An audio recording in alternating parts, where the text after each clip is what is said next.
This week in Retrospect. Lock and load. Back in 91, the RCMP attempts to crack down on illegal poaching. Big game season is just around the corner in Alberta and Saskatchewan. Great. Fish and wildlife officers in both provinces are getting ready for that time of year when poaching is most prevalent.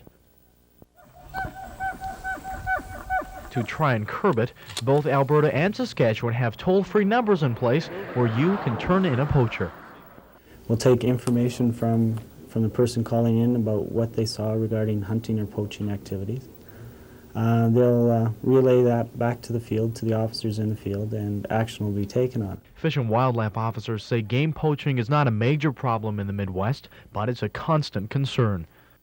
Poaching is always a problem. Anytime anybody is poaching wildlife or basically stealing it from the legitimate user, the person that takes the time to get permission to go on farmer's land, or the person that takes the time to get the license, read the regulations, and do everything right.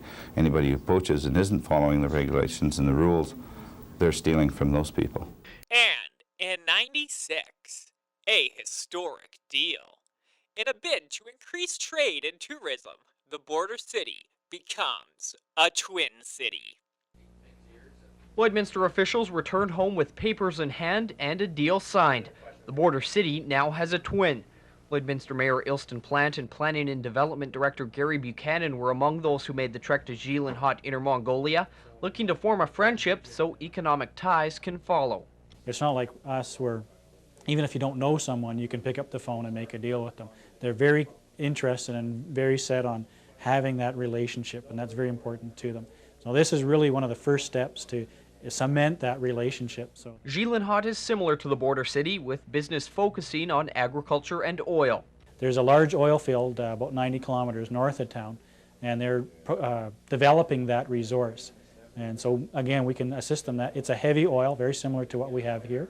And so our local expertise and knowledge can be utilized in that area. Border city residents and businesses will not only be selling technology to Zhilinhot, there are also several things they can buy from the new twin city. Fine clothing that they produce. There's other materials there that are available to us. Tourism as an industry, I'm sure a lot of people want to go to China and see the culture and tour around. And that's all for this week in Retrospect.